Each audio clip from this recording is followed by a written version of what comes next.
going on, guys, and welcome back to another Pokemon Wi-Fi battle. Today I have another overused match against Yumeka, and I'm using a pretty interesting team. I just kind of threw some stuff together. Want to see how it would work out. I'm using a Mega Beedrill. Just kind of, he actually doesn't do too much in this battle, but hey, he's still there, and I've been testing him out lately and stuff. So looking at Yumeka's team, I noticed the Dusclops basically is the only thing that sticks out at me, and I'm like, hey, fuck that thing. It's gonna be a pain in the ass to kill, because we all know that Dusclops are like my kryptonite or something. Can never kill these bastards. But anyways, she's going to be leading off with a Malamar, which perfectly I lead off with freaking Beedrill. So I'll be drilling your mom out here, and your mom is going to go ahead and Mega Evolve here as she switches into the Dusclops right off the bat. So I'm just going to go ahead and Mega Evolve. Obviously I knew she was going to want to switch. Ain't nobody going to leave a Malamar out against a Mega Beedrill, so I get a U-turn off, and it's not going to do really too much to the Dusclops, obviously. So this match started off pretty swell. I'm able to see what she wanted to switch into, and then I can kind of, get a matchup accordingly. So I'm able to U-turn off on the Dusclops. Now I can bring in my Pyroar. So I brought this a Specs Pyro to this match just because this thing tears shit up. And I decided to go for a Specs Dark Pulse here, as I figured it was going to do a decent amount of damage. But look at that. Didn't do a damn thing to this Dusclops. I mean, I understand non-stab, but hey, Specs fucking, oh god, come on now, Pyroar. You gotta be doing more than that, man. You gotta be doing more of that. So looking at the team from the preview, I kind of realized it was going to be a Trick Room team just by seeing a couple of the Pokemon. So she does go for the Trick Room there, which kind of shows me, alright, this might be a little bit sketchy. So the Trick Room's up. Now she's going to go ahead and switch into a Conkeldurr on the incoming Dark Pulse. Doesn't do a damn thing, obviously. Pyroar is pretty afraid of those Cinder Blocks this asshole's holding over here. So I decided to switch in Skarmory, who's a little bit less afraid of those big-ass Cinder Blocks. And the Drain Punch actually gets a critical hit, and I'm like, wow, that's kind of shitty. Come on, Superman.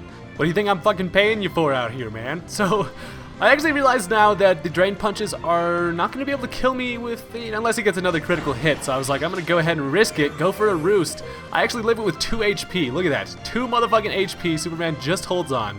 And gets hurt. The Conkeldurr is going to get hurt by the Rocky Helmets, and I realized that the Rocky Helmet damage and the burn damage is actually doing more than the recovery from the Drain Punch, so I can actually sit in here all day and just keep on roosting, if I feel like it. But Skarmory's a pretty lazy dude, so he just decides to, go for another Roost. The Drain Punch is now going to leave me at 18 HP, and this next Roost is going to put me well above half, so I'm looking pretty damn solid. And I'm basically just waiting for this freaking Trick Room to wear off. At this point, I kind of forget that the Trick Room is even active. If you don't know what Trick Room is, it's a move that basically makes any slower Pokemon move first. So it just kind of switches the dimensions. So now the Twisted Dimensions return to normal, and I'm going to be faster. So I was like, you know what, I could go ahead and go for a Brave Bird and try to kill that Conkeldurr, but I was like, nah, I'm going to throw up some Stealth Rocks. Those will probably come in handy later, as he does now switch into the Malamar. And I was kind of worried about the Malamar. I did not know what it was going to do. I actually go for the Whirlwind, and I do not know why I moved first there. I don't know what move that Malamar was going for, but I just had a priority Whirlwind, so that's cool. I go ahead and Whirlwind that guy right the hell on out, and out comes the freaking Dusclops again. And here's where you realize Dusclops are shitty as hell. I realized that earlier it took that freaking Dark Pulse like a monster, so it was obviously invested in special defense. But then I go for a Brave Bird, physical attack still doesn't do a damn thing to it, and I'm like, wow, these Dusclops are gonna be the death of me. I'm not kidding you. So he goes for a Pain Split. That's gonna go ahead and give him some health back, take some health from me, and I'm like, I hate this thing, so I'm just gonna Whirlwind it right back out. Out comes a Camerupt though, and I'm like, well, that's probably not the most ideal matchup here, so I have to go ahead and switch Superman out. At least things are taking Stealth Rock damage. That's kind of what Skarmory does. Just Whirlwinds bitches out, makes him take rock damage and stuff like that. I should actually have spikes on this Skarmory, but I need to make a new one or something. But anyways, I decided to bring in Hitmontop. I do not have much for this damn Camerupt. I knew it was going to Mega Evolve, turns into a big-ass volcano, and now hits me with a Heat Wave. I kind of figured an Assault Vest Hitmontop was going to take a Heat Wave a little better than that, but I guess I was just underestimating the power of Mega Camerupt. I still have yet to use one of these guys, but pretty soon I'm going to have one of these things on my team. It's freaking awesome. So he goes for the Protect, blocks the Fake Out, and my Hitmontop's just going to die to another Heat Wave. So that was kind of a bummer. I didn't really have much else to do now looking back at it. I guess Hitmontop wasn't too crucial in this match. So now I'm able to bring in Clefable, and here's where shit starts to get real. Clefable is an absolute monster if it starts setting up Calm Minds. So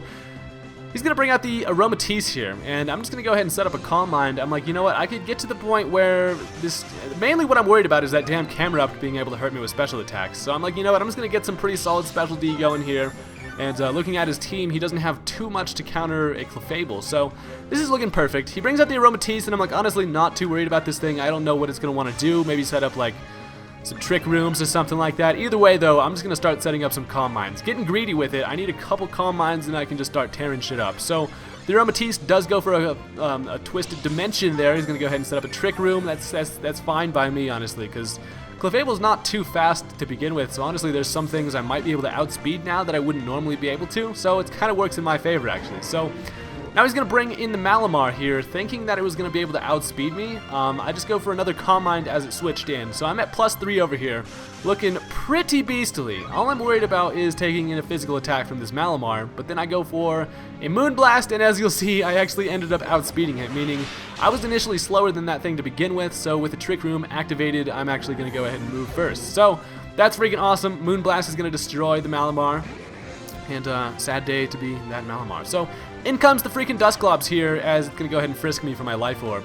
I like having a Life Orb on my Clefable just because you don't get the damage from it and it still gives you the boost in attack. So it's going to go for a Pain Split now, as that's going to do a decent amount of damage and it gets a lot of health back. And then I actually end up going for the Flamethrower there, which was a misclick. I meant to click freaking Moonblast. I don't know why.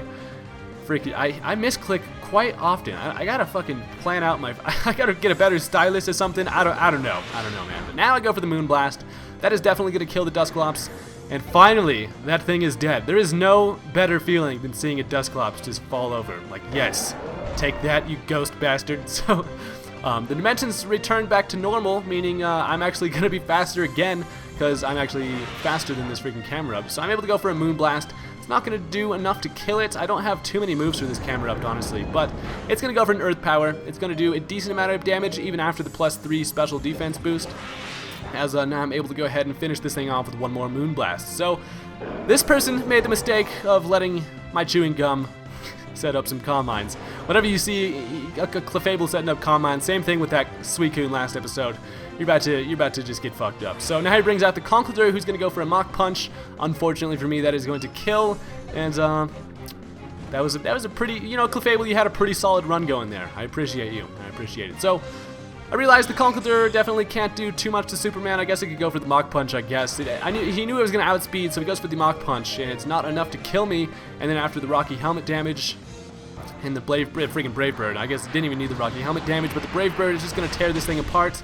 I could have actually just gone for a Roost, though. That probably would have been the smarter move, playing more conservatively, but I actually just go for the Brave Bird, and it ends up not killing me. I live my own damage by 2 HP, and I'm like, oh, right. So Aromatisse comes back out. There's not much I can do. I could go for a Roost and then be able to Brave Bird more times, but I was like, you know what, fuck it.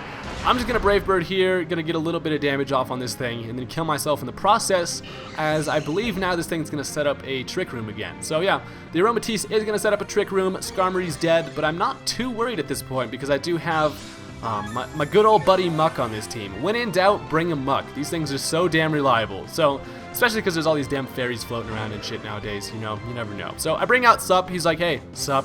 I'm like, you know, not much, just battling. What about you, Muck? He's going to actually end up switching out into the Clydesser, as I decide to go for a Poison Jab just on this turn, just to see if he was going to stay in. But seeing as it's going to bring this thing in, I'm not really too worried, as I know that I can take a shit ton of special attacks. Muck is just an absolute special sponge, so the Life Orbed Water Pulse actually doesn't even do half. So I was like, you know what? I'm going to go for a Curse. I realized that the Trick Room is still up, so I'm going to lower my speed. Maybe if the Trick Room stays up, I'll be able to outspeed something. Since you lower your speed during a Trick Room, I actually am able to outspeed this thing this time. And that was actually perfect. That was like the one time Curse's speed drop came in handy right there. So I'm able to, in the Trick Room, be able to outspeed that thing, kill it with a freaking Poison Jab. And that is awesome. I love you, Muck. Whoever thought about using Curse in a Trick Room battle? I don't know, man. I was sitting there and I was like, this seems like a pretty solid idea. I'm gonna go for it, and it worked out. So now this Aromatisse is gonna come in, go for a Moonblast. Muck is not even gonna get a scratch on that shit, and I'm able to go ahead and Poison Jab this thing for the kill. So that was a pretty interesting battle. I always like battling against pretty original teams. Like, you don't see Trick Room teams a lot.